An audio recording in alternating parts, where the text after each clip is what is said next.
기억을 잃은 척 드러난 진짜 마음. 안녕하세요. 김선영입니다. 올해 58세죠.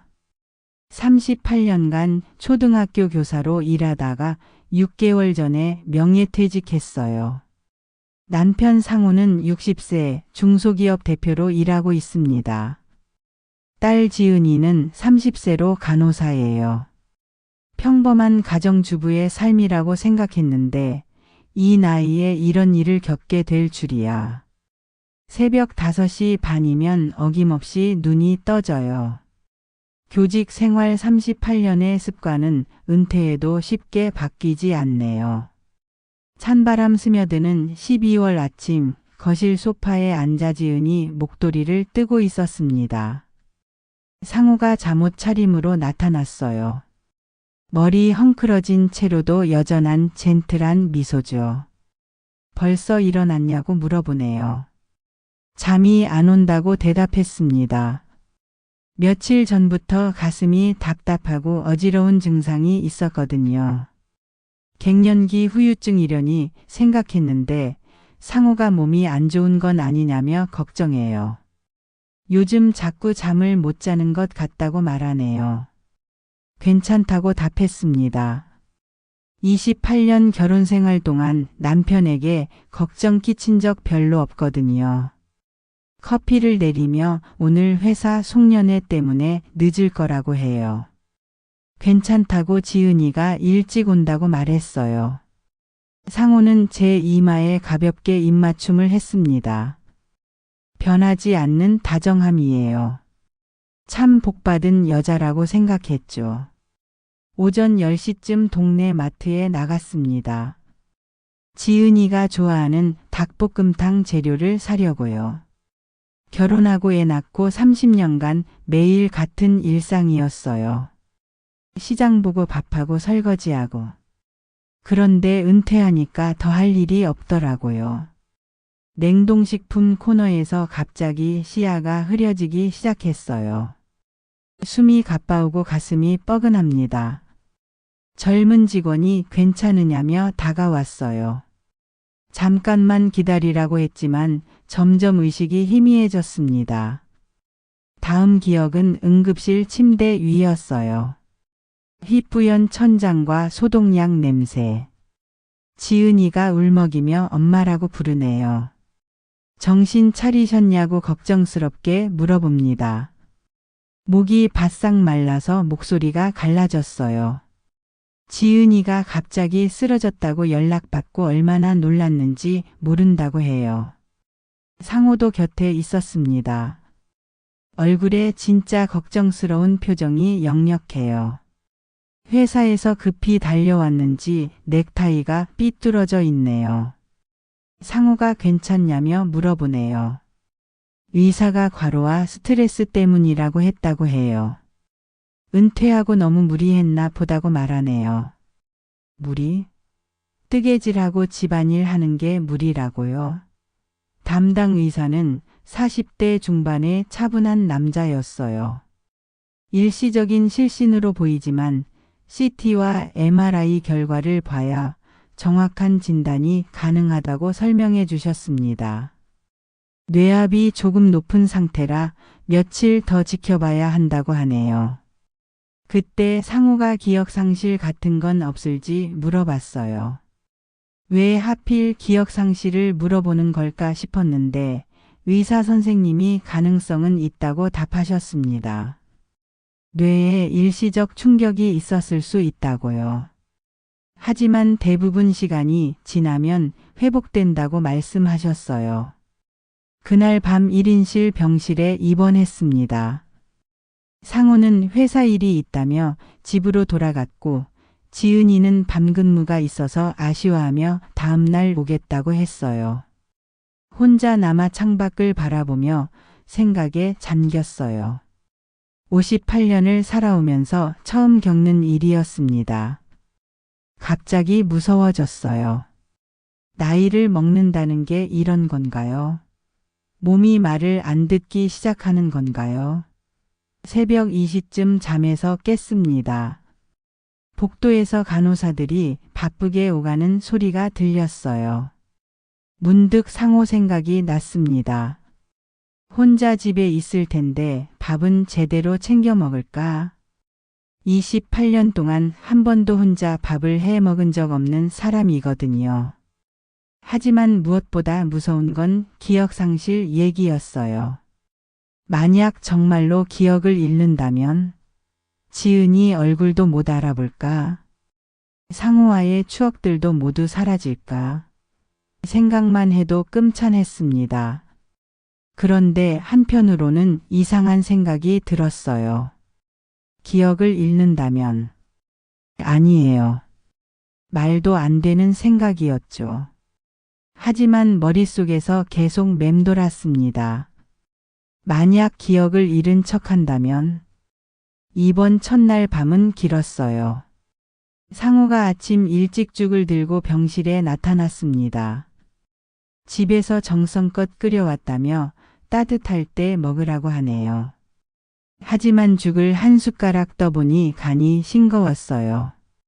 28년 동안 제가 해준 음식에 익숙해진 상호가 간 맞추는 법을 모르는 게 당연하죠. 맛있다고 거짓말을 했습니다. 상호가 뿌듯해하는 표정을 보니 차마 진실을 말할 수 없었어요. 이런 게 부부간의 배려라고 생각했거든요. 지은이도 오전에 왔어요. 병원 일을 마치고 바로 달려왔다며 어머니 얼굴색이 어제보다 많이 좋아졌다고 해요. 다행이라며 안도의 한숨을 쉬네요. 의사 선생님이 회진을 돌았습니다. MRI 결과 큰 이상은 없다고 하시네요. 다만 며칠 더 관찰하면서 혈압과 맥박을 체크해야 한다고 말씀하셨어요. 무엇보다 스트레스를 받지 말라고 당부하셨습니다. 그런데 이상했어요. 상호의 태도가 뭔가 어색했습니다.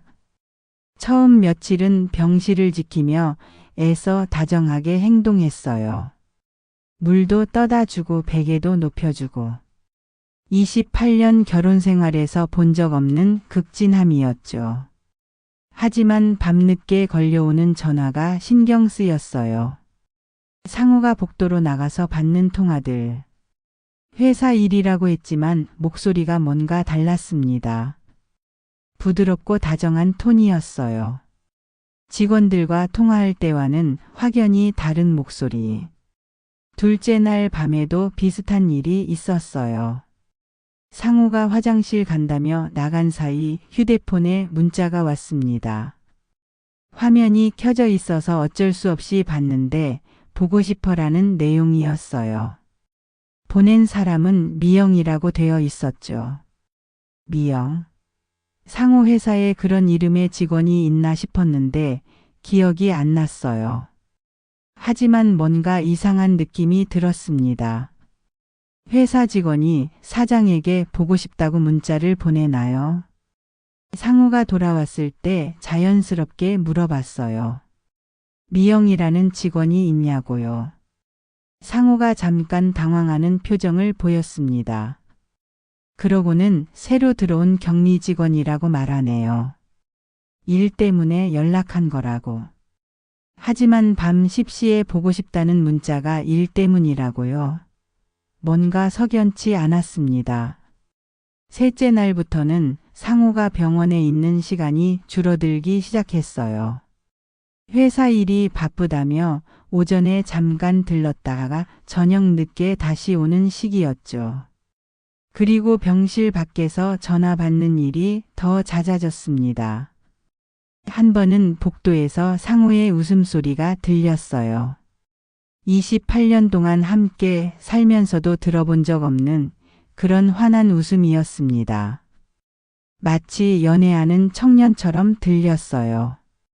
그때부터 의심이 들기 시작했습니다. 설마 상호가?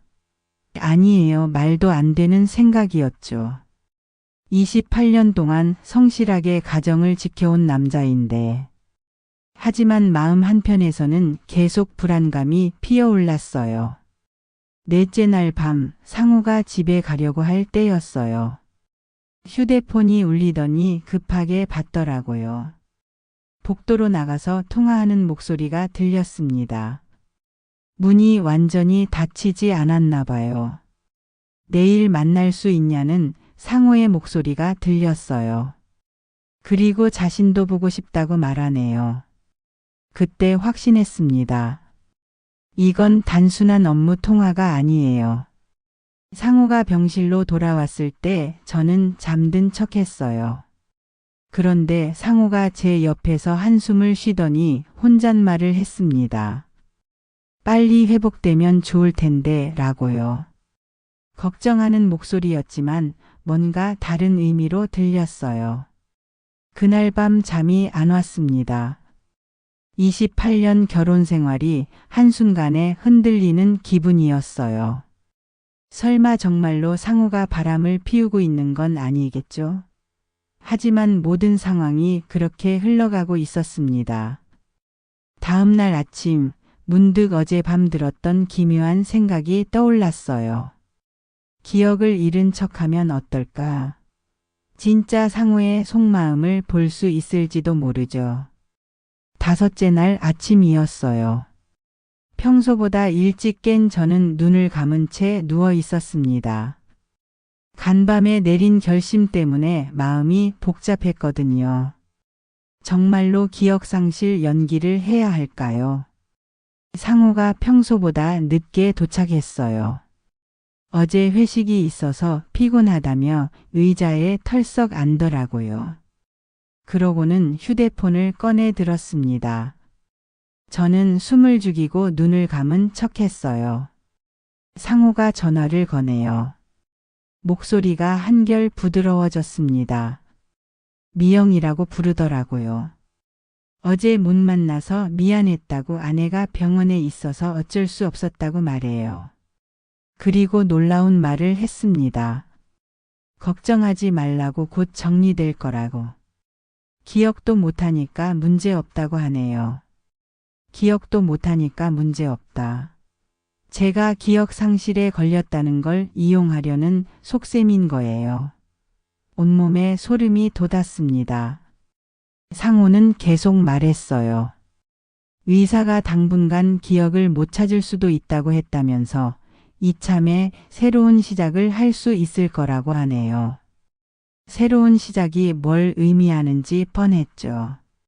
전화를 끊은 후에도 상호는 한동안 휴대폰을 들여다보고 있었어요. 아마 문자를 주고받는 모양이었습니다. 가끔씩 피식 웃는 소리가 들렸거든요. 그때 지은이가 들어왔어요. 아버지에게 어머니 상태가 어떠냐고 물어보네요. 상호가 많이 좋아졌다고, 다만 아직 기억이 가물가물한 것 같다고 대답했어요. 지은이가 걱정스럽다며 의사 선생님께 다시 한번 물어보자고 했는데 상호가 급하게 말리더라고요. 의사가 무리하지 말라고 했으니 기다리는 게 좋겠다고 해요. 왜 상호가 의사 면담을 피하려고 하는 걸까요? 뭔가 숨기고 싶은 게 있는 건 아닐까요? 지은이가 간 후 상호는 다시 전화를 했어요. 이번에는 변호사에게 거는 것 같았습니다. 법률 상담을 받고 싶다고, 배우자가 기억상실에 걸렸을 때 재산 정리 같은 걸 어떻게 하는지 알고 싶다고 하네요. 재산 정리요? 아직 죽지도 않았는데 벌써 재산 얘기를 하다니. 상호의 진짜 속마음이 보이기 시작했어요. 변호사와 약속을 잡더라고요. 내일 오후에 만나자고 해요. 그리고 가능하면 병원에서 진단서도 받아두는 게 좋겠다고 말하네요. 전화를 끊고 나서 상호가 한숨을 쉬었어요. 그러고는 혼잣말을 했습니다. 이제 정말 새로운 인생을 시작할 수 있을 거라고요. 저는 충격을 받았어요. 28년 결혼 생활이 상호에게는 그저 벗어나고 싶은 굴레였던 건가요? 제가 기억 상실에 걸린 걸 오히려 기회로 생각하고 있는 거예요. 그때 문득 깨달았습니다. 그냥 의심만 하고 있을 게 아니라 확실한 증거를 잡아야 한다고요. 상호의 진짜 모습을 똑똑히 봐야겠다고 결심했어요. 오후에 상호가 회사에 간 사이 저는 본격적으로 기억상실 연기를 시작했습니다. 간호사가 들어왔을 때 멍하니 있다가 여기가 어디냐고 물어봤어요. 간호사가 놀라더니 의사를 부르겠다고 하네요. 의사 선생님이 오셔서 몇 가지 질문을 했어요. 이름이 뭔지, 몇 살인지, 가족이 누구인지 물어보시더라고요. 저는 일부러 헷갈리는 척했습니다. 의사 선생님이 심각한 표정으로 말씀하셨어요. 기억상실 증세가 나타났으니 정밀 검사를 해봐야 한다고요. 그리고 가족들에게도 알려야 한다고 하시네요. 지은이가 급하게 달려왔어요. 엄마가 기억을 못한다는 소식을 듣고 울먹이더라고요. 제 이름을 부르는데 대답하지 않으니 더욱 당황하네요. 그런데 상호의 반응이 묘했어요. 겉으로는 걱정하는 척했지만 눈빛이 뭔가 다르더라고요. 마치 기다렸다는 듯한 표정이었습니다. 상호가 의사에게 물어봤어요. 언제쯤 기억을 되찾을 수 있을지, 혹시 영영 못 찾을 수도 있는지요. 의사 선생님이 현재로선 예단하기 어렵다고 답하셨습니다. 그때 상호의 입꼬리가 살짝 올라간 걸 봤어요. 정말 짧은 순간이었지만 놓치지 않았습니다. 상호는 제가 기억을 되찾지 못하기를 바라고 있는 거예요. 그날 저녁 상호가 또 전화를 했어요. 미영에게 걸었습니다. 드디어 확실해졌다고 이제 아무것도 기억 못한다고 말하네요. 곧 만날 수 있을 거라고 기다려달라고 해요. 더 이상 의심할 여지가 없었어요. 상호는 정말로 바람을 피우고 있었고 제 기억 상실을 이용해서 새로운 인생을 시작하려고 하는 거였습니다. 그때 마음속으로 다짐했어요. 끝까지 연기를 해서 상호의 진짜 얼굴을 다 보겠다고. 28년 결혼 생활의 진실을 밝혀내겠다고요. 기억 상실 연기를 시작한 지 사흘째 되던 날이었어요. 오후 2시쯤 병실에 낯선 여자가 들어왔습니다. 40대 중반으로 보이는 화장을 진하게 한 여자였어요. 키가 크고 몸매가 좋더라고요. 명품 핸드백을 들고 있었죠. 상호가 없을 때 왔어요. 회사에 갔다고 했는데 이 여자가 오는 걸 알고 있었나 봅니다. 미리 약속된 일인 것 같았어요. 여자는 병실 문을 닫고 제 침대 옆으로 왔습니다. 가까이서 보니 예쁘게 생겼더라고요. 저보다 10살은 어려 보였어요. 향수 냄새가 진했습니다. 저는 눈을 감고 자는 척했어요. 여자가 잠깐 저를 내려다보더니 휴대폰으로 누군가에게 전화를 걸었습니다. 상호였어요. 여자가 말했어요. 지금 병실에 와 있다고, 정말 아무것도 기억 못하는 것 같다고. 그러고는 놀라운 말을 했습니다. 이제 당신 자유 아니냐고요. 당신 자유라니. 이 여자가 바로 미영이구나 싶었어요. 상호가 바람 피우는 상대 말이에요. 직접 보니 더욱 화가 났습니다. 미영이라고 불러도 되는지 물었는데 상호가 그렇게 하라고 한 모양이에요. 미영이가 계속 말했어요.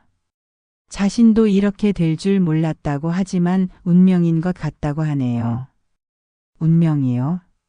남의 남편 빼앗는 게 운명이라고요?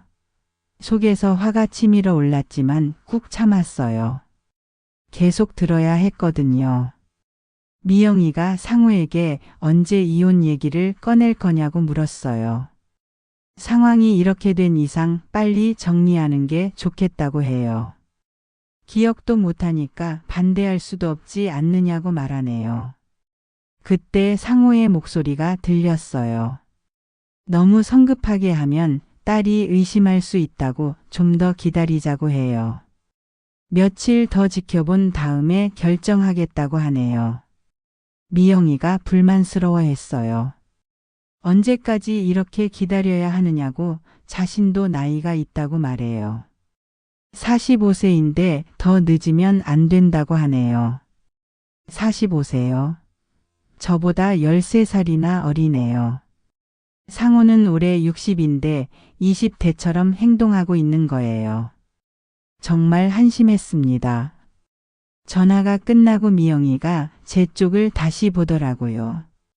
그러고는 중얼거렸어요. 불쌍하긴 하지만 어쩔 수 없다고 사랑에는 나이가 없다고 말하네요. 사랑이요? 이게 사랑이라고요? 남의 가정 파괴하는 게 사랑인가요? 정말 뻔뻔한 여자였어요. 미영이가 가방에서 뭔가를 꺼냈어요. 편지 봉투 같은 거였어요. 제 침대 옆 서랍에 넣더라고요. 그러고는 나갔습니다.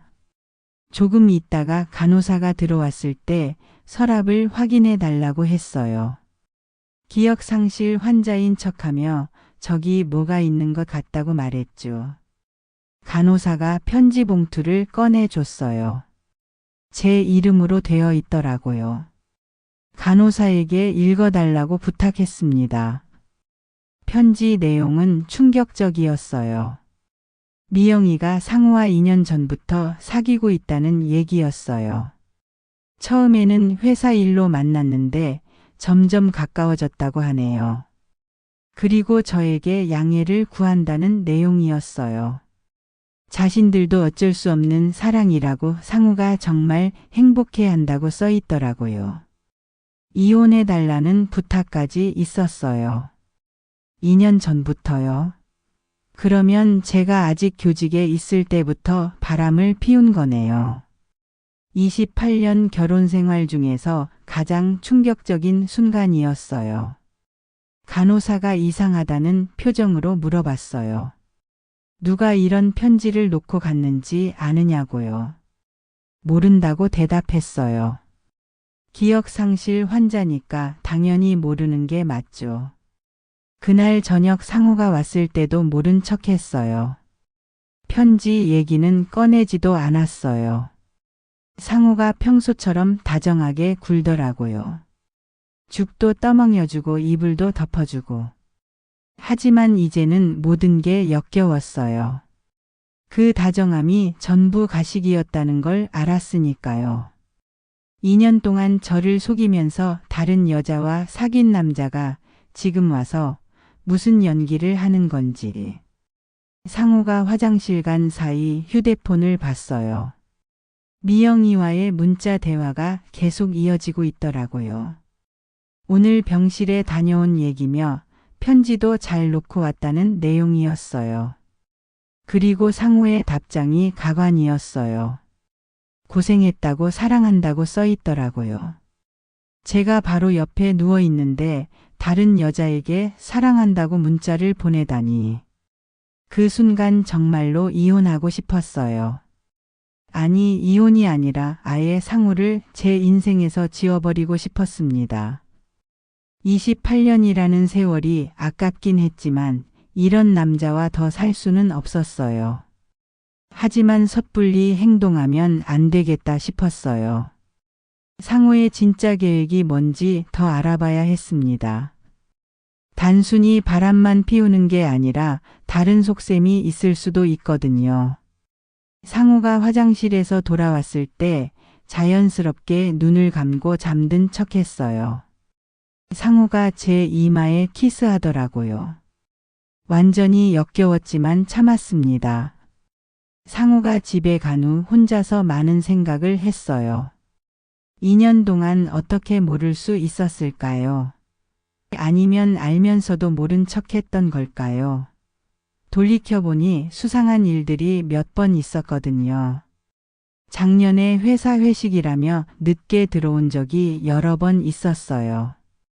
그런데 옷에서 여자 향수 냄새가 난 적도 있었죠.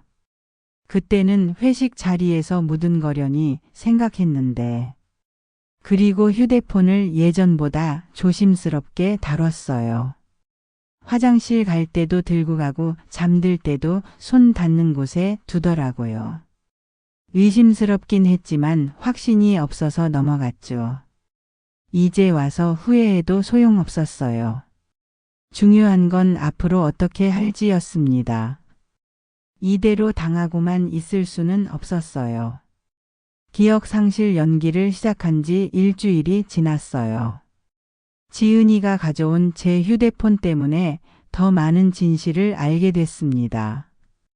딸이 혹시 엄마가 휴대폰 보면 기억이 돌아올지도 모른다며 가져왔거든요.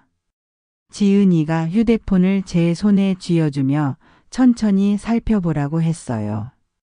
사진이라도 보면서 기억을 되살려보라고 하네요. 착한 우리 딸, 엄마가 이런 연기를 하고 있는 줄도 모르고.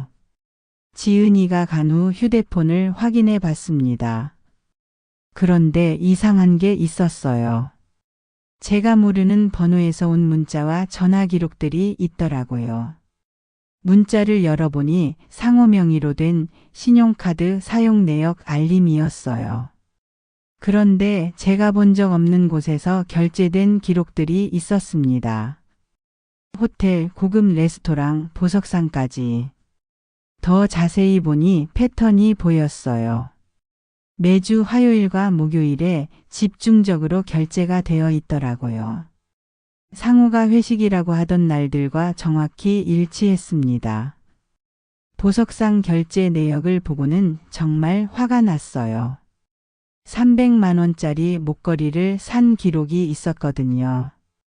제 생일에도 그런 비싼 선물 받은 적 없는데 바람 피우는 여자에게는 그런 걸 사주고 있었던 거예요.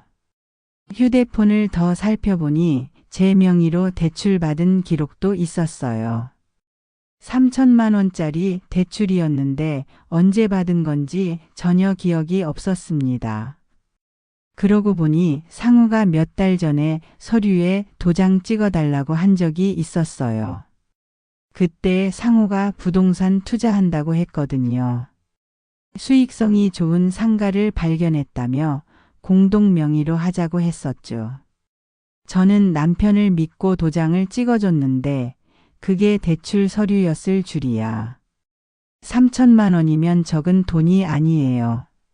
상우가 그 돈으로 뭘 했는지 궁금해졌습니다. 혹시 미영이에게 쓴 건 아닐까요? 그때 카카오톡 알림이 떴어요.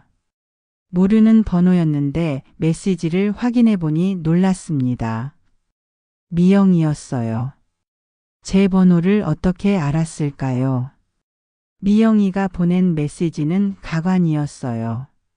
자신들의 사랑을 이해해 달라는 내용이었습니다. 상우가 정말 행복해한다고 자신과 함께 있을 때 완전히 다른 사람이 된다고 하네요. 그리고 충격적인 얘기가 있었어요. 곧 상우와 함께 새로운 곳에서 살 계획이라는 거예요. 이미 전세집도 알아봤다고 해요. 제가 기억 상실에서 회복되지 못하면 그쪽으로 이사할 거라고 하네요. 새로운 곳에서 살겠다고요? 그러면 저는 어떻게 되는 건가요? 혼자 남겨두고 떠날 작정인가요? 더 충격적인 건 다음 메시지였어요. 상우가 제 명의로 받은 대출금으로 전세 보증금을 마련했다는 내용이었습니다. 제 돈으로 바람 피우는 여자와 살 집을 구한 거예요. 정말 어이가 없었어요. 28년 결혼 생활 동안 모은 재산을 이용해서 새로운 여자와 살 준비를 하고 있었던 거예요. 그것도 제가 기억 상실에 걸린 틈을 타서요. 미영이의 메시지는 계속 이어졌어요. 상우가 얼마나 저에게 지쳤는지 모른다고 28년 동안 참고 살았다고 하네요. 이제는 자기 인생을 살고 싶어 한다고 써 있더라고요. 28년 동안 참고 살았다고요? 그럼 저와의 결혼 생활이 전부 거짓이었다는 말인가요? 그렇게 생각하면서도 왜 지금까지 함께 살았던 걸까요? 아, 그렇구나. 지은이 때문이었겠네요. 딸이 어렸을 때는 이혼할 수 없었을 테고 지은이가 성인이 되고 나서는 제가 교사로 일하며 경제 활동을 했으니까 유지하는 게 나았겠죠. 그런데 제가 은퇴하고 나니까 달라진 거예요. 이제 저는 상호에게 경제적으로도 도움이 안 되는 그냥 짐덩어리가 된 거죠. 생각해보니 은퇴한 후 상호의 태도가 조금씩 바뀌었어요. 예전처럼 관심을 보이지 않더라고요. 대화도 줄어들고 함께 보내는 시간도 적어졌죠. 그때는 나이가 들어서 그런가 보다 생각했는데 알고 보니 다른 여자가 있어서였던 거예요. 휴대폰에 또 다른 메시지가 왔어요. 이번에는 상호였습니다. 미영이에게 보내는 메시지인데 제 휴대폰으로 잘못 보낸 모양이에요. 내용을 보고 기절할 뻔했어요. 다음 주에 변호사를 만나서 이혼 절차에 대해 상담받겠다고 써 있더라고요. 제가 기억상실 상태니까 쉽게 진행될 거라고 해요. 그리고 재산 분할도 최소화할 수 있을 거라고 하네요. 제가 판단 능력이 없는 상태니까 자신이 유리하게 처리할 수 있다는 뜻이겠죠. 정말 치밀한 계획이었어요. 단순히 바람만 피우는 게 아니라 아예 새로운 인생을 설계하고 있었던 거예요. 그것도 제 재산을 이용해서요. 그때 확실히 깨달았습니다. 더 이상 가만히 있을 수 없다고요. 상호의 계획을 모두 파악한 다음에 한 번에 뒤집어버려야겠다고 결심했어요. 상호의 계획은 제 상상보다 더 치밀했어요. 다음 날 오후 상호가 중년 남자와 함께 병실에 왔습니다. 변호사라고 소개하더라고요. 이름은 김 변호사였어요. 김 변호사가 정중하게 인사했어요. 제 상태에 대해 걱정스럽다며 위로의 말을 건네네요. 하지만 눈빛이 차가웠습니다. 돈 냄새를 맡은 하이에나 같았어요. 상호가 변호사에게 설명했어요. 제가 기억상실에 걸려서 판단 능력이 많이 떨어졌다고 해요. 혹시 더 심해질지도 모르니 미리 법적 절차를 정리해 두면 좋겠다고 하네요. 김 변호사가 고개를 끄덕이며 동의했어요. 이런 경우에 미리 준비해 두는 게 현명하다고 말해요. 그러고는 서류 뭉치를 꺼냈습니다. 첫 번째 서류는 재산관리 위임장이었어요. 제가 판단 능력을 잃었을 경우를 대비해서 상호에게 재산관리 권한을 넘기는 내용이었습니다. 두 번째는 더 가관이었어요. 유언장이었어요. 아직 죽지도 않았는데 유언장을 쓰라고 하네요. 김 변호사가 만약의 사태에 대비해서 미리 작성해 두는 게 좋다고 설명했어요. 유언장 내용을 들어보니 어이가 없었어요. 제 모든 재산을 상호에게 상속한다는 내용이었습니다. 지은이에게는 현금 1천만 원만 남기고요. 1천만 원이요? 제 딸에게 고작 1천만 원만 남기겠다고요? 우리 집과 예금, 퇴직금까지 합치면 2억이 넘는데 지은이에게는 1천만 원만 주겠다는 거예요. 김 변호사가 계속 설명했어요. 상속세 문제도 있고 딸은 젊으니까 스스로 돈을 벌 수 있다고 해요. 하지만 남편은 나이가 있어서 경제활동이 어렵다는 논리였죠. 말도 안 되는 소리였어요. 상호는 회사 대표인데 무슨 경제활동이 어렵다는 건지. 오히려 저보다 수입이 더 많거든요. 상호가 제 손을 잡으며 말했어요. 미안하지만 도장을 찍어달라고 혹시 모를 상황에 대비해서라고 하네요. 목소리가 간절했지만 속마음은 뻔했죠. 저는 기억상실 환자인 척하며 멍하니 있었어요. 서류가 뭔지 모르겠다고 왜 도장을 찍어야 하는지 모르겠다고 말했습니다. 김 변호사가 친절하게 설명해 줬어요. 가족을 위한 서류라고 복잡하게 생각하지 말고 그냥 도장만 찍으면 된다고 하네요. 그런데 그때 지은이가 갑자기 들어왔어요. 일찍 퇴근했다며 문을 열고 들어오더니 상황을 보고는 놀라더라고요. 지은이가 물어봤어요.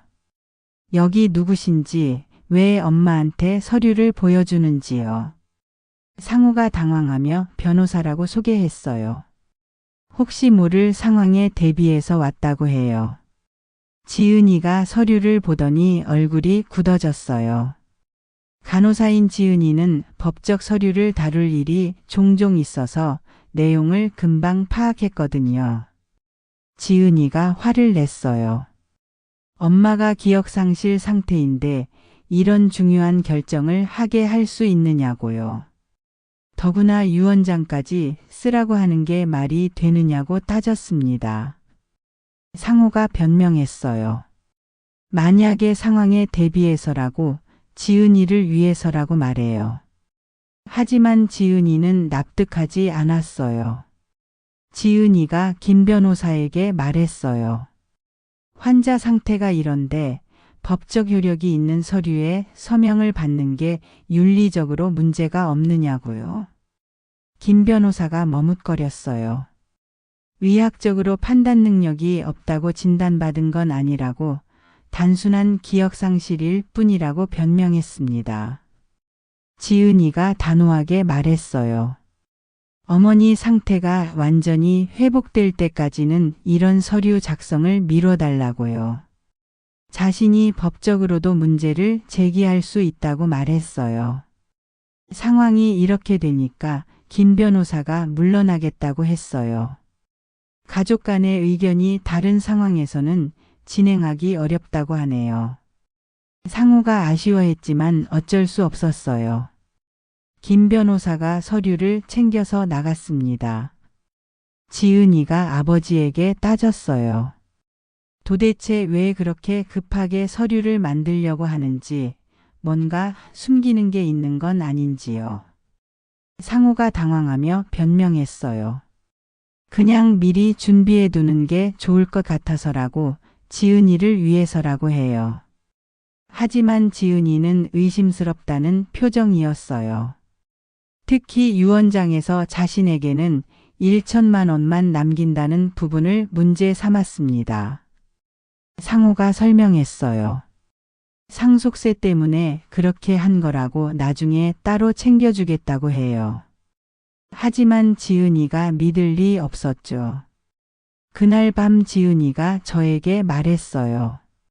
아버지가 뭔가 이상하다고 너무 성급하게 법적 절차를 밟으려고 한다고 해요. 저는 기억상실 환자인 척하며 잘 모르겠다고 했어요. 하지만 속으로는 지은이가 눈치챈 게 다행이라고 생각했습니다. 만약 지은이가 오지 않았다면 저도 모르게 서류에 도장을 찍었을지도 몰라요. 그랬다면 상호의 계획대로 모든 게 진행됐을 거예요. 이제 확신했어요. 상호는 단순히 바람만 피우는 게 아니라 제 재산까지 노리고 있었습니다. 그것도 제가 기억상실에 걸린 틈을 타서 합법적으로 가져가려고 했던 거예요. 28년 결혼 생활이 이런 식으로 끝날 뻔했다니. 정말 끔찍한 일이었어요. 상호의 계획을 완전히 파악한 지 이틀이 지났어요. 그동안 저는 더 치밀하게 증거를 수집했습니다. 휴대폰으로 상우와 미영이의 통화를 몰래 녹음했고 관련 서류들도 사진으로 찍어뒀어요. 미영이가 또 병실에 왔을 때도 녹음했습니다. 둘이 나누는 대화를 들으니 정말 가관이었어요. 언제 이혼 절차를 시작할지, 재산은 어떻게 나눌지까지 구체적으로 계획하고 있더라고요. 그런데 결정적인 순간이 왔어요. 지은이가 오후에 친척들을 데리고 온 거예요. 외삼촌, 고모, 사촌 언니까지 왔습니다. 제 상태를 보러 온 거죠. 상우도 마침 회사에서 돌아와 있었어요. 병실이 갑자기 붐비게 됐습니다. 모두들 제가 기억 상실에 걸렸다는 소식을 듣고 걱정하며 온 거예요. 외삼촌이 제 손을 잡으며 말했어요. 누나가 얼마나 힘들었을지 모르겠다고 하지만 가족이 모두 도울 테니까 걱정하지 말라고 하네요. 고모도 위로해 줬어요. 예전에 교사 시절 얘기를 하며 기억을 되살려 보라고 해요. 그때 제가 얼마나 열정적이었는지, 학생들을 얼마나 사랑했는지 말해줬습니다. 사촌 언니는 지은이에게 수고한다고 했어요. 어머니 간병하느라 얼마나 힘들지 안다며 격려해줬어요. 그런데 상호의 표정이 점점 어두워지는 게 보였어요. 아마 이런 상황에서는 자신의 계획을 진행하기 어렵다는 걸 알았나 봐요. 그때 제가 결심했어요. 지금이 적기라고 생각했습니다. 가족들이 모인 이 자리에서 모든 걸 밝히기로 했어요. 저는 침대에서 천천히 일어났어요. 그러고는 또렷한 목소리로 말했습니다. 기억이 돌아왔다고요. 모두들 깜짝 놀랐어요. 지은이가 엄마라고 부르며 달려왔고 외삼촌도 다행이라며 기뻐했어요. 고모는 하늘에 감사하다며 손을 모았습니다. 하지만 상우만 얼굴이 하얘졌어요. 뭔가 잘못됐다는 걸 직감한 모양이었습니다. 저는 모든 사람들을 둘러보며 말했어요. 사실 며칠 전부터 기억이 돌아오기 시작했다고요. 하지만 일부러 모른 척했다고 했습니다. 왜냐하면 진실을 알고 싶었기 때문이라고 말했어요. 제가 기억을 잃었다고 생각할 때 주변 사람들이 어떻게 행동하는지 보고 싶었다고요. 상우가 당황하며 물어봤어요. 무슨 말인지 모르겠다고 왜 그런 연기를 했느냐고 해요. 저는 휴대폰을 꺼냈어요. 그리고 녹음된 파일을 재생했습니다. 상우가 미영이와 나눈 대화가 병실에 울려 퍼졌어요. 걱정하지 말라, 곧 정리될 거야. 기억도 못하니까 문제없어. 상우의 목소리가 선명하게 들렸어요. 모두들 충격받은 표정으로 상우를 바라봤습니다. 저는 계속 재생했어요. 미영이와의 대화, 재산 처분 계획, 이혼 준비 과정까지 모든 게 다 들렸습니다. 외삼촌이 화를 냈어요.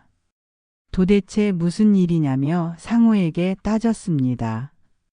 누나가 기억 상실에 걸렸다는데 이게 무슨 짓이냐고 소리쳤어요. 고모도 믿을 수 없다는 표정이었어요. 28년 동안 성실한 남편인 줄 알았는데 이런 일을 벌이고 있었다니 말이에요. 지은이는 아예 말을 못했어요. 아버지가 바람 피우고 있다는 사실도 충격적인데 어머니의 재산까지 가져가려 했다는 걸 알고는 완전히 넋이 나간 상태였어요. 상우가 변명하려고 했어요. 오해라고 그런 뜻이 아니었다고 해요. 하지만 녹음된 대화는 너무나 명확했습니다. 저는 두 번째 파일을 재생했어요. 미영이와 직접 만나서 나눈 대화였습니다. 2년 전부터 사귀었다는 얘기, 제 명의로 대출받은 돈으로 전셋집을 구했다는 얘기까지 모든 게 드러났어요. 사촌 언니가 분노했어요. 선영이 언니가 평생 모은 돈을 그따위로 써먹다니 어떻게 그럴 수 있느냐고 상우에게 소리쳤습니다. 외삼촌은 더욱 화가 났어요. 당장 그 여자와의 관계를 끊으라고 아니면 법적으로 문제 삼겠다고 협박했어요. 상황이 이렇게 되니까 상우도 어쩔 수 없었어요. 무릎을 꿇고 사과했습니다.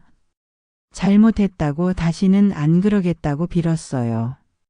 하지만 저는 용서할 마음이 없었어요.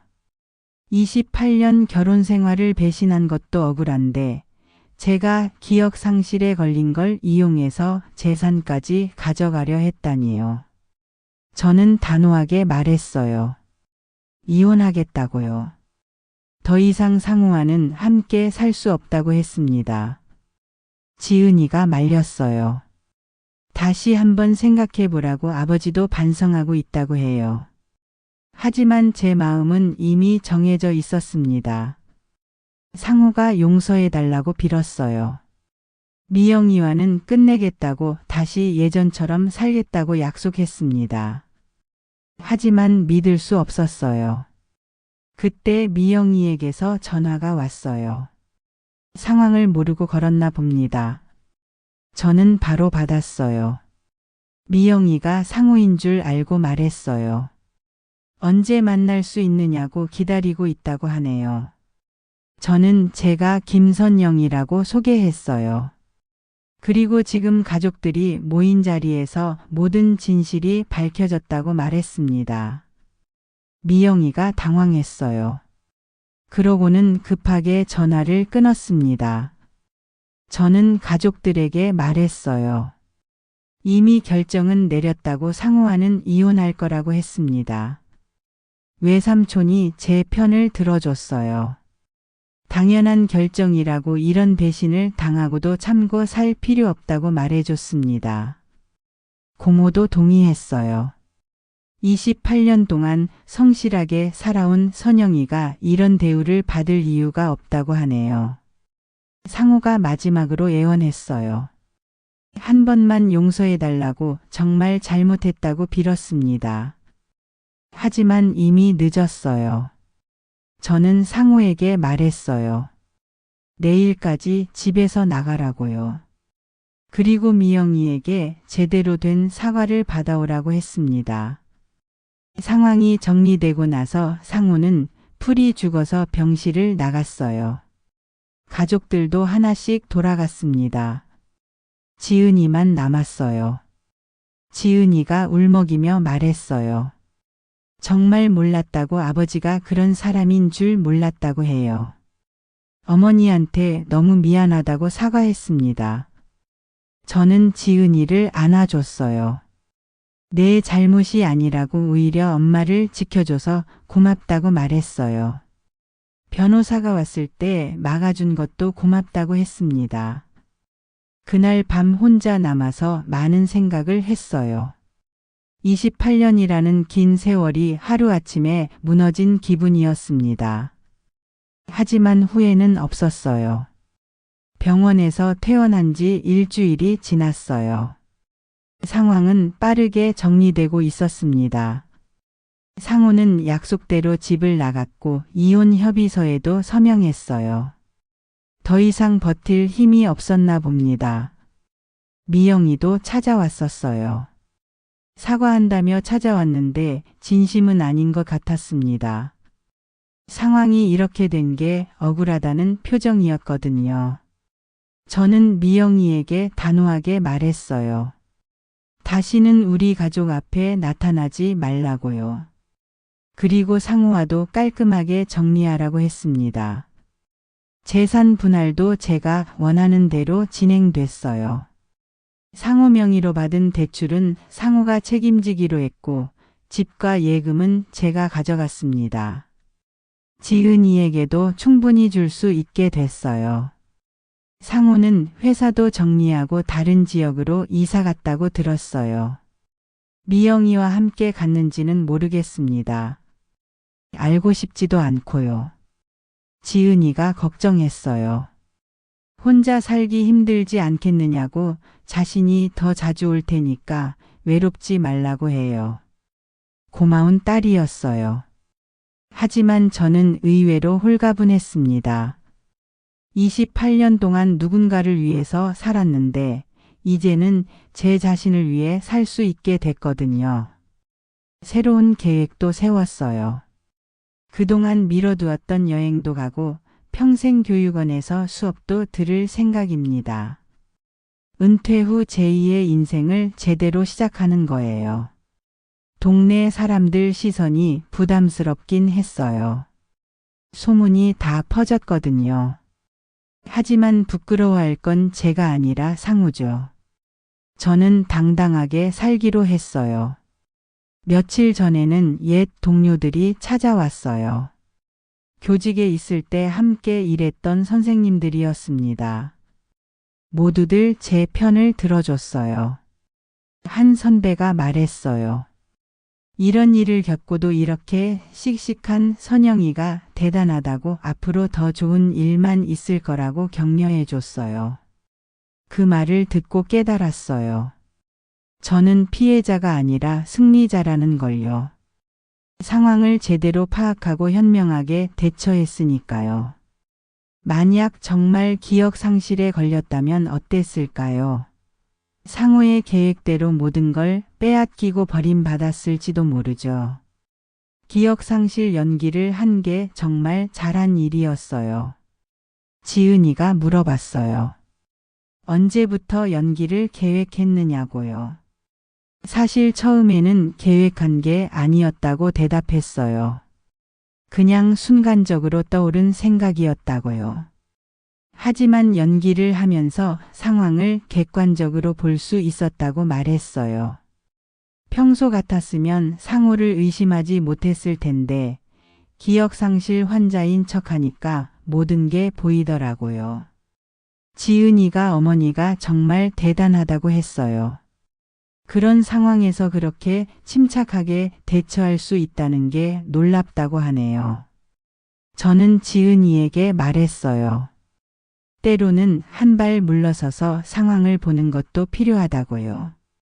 너무 가까이 있으면 진실이 보이지 않을 때가 있다고 말했어요.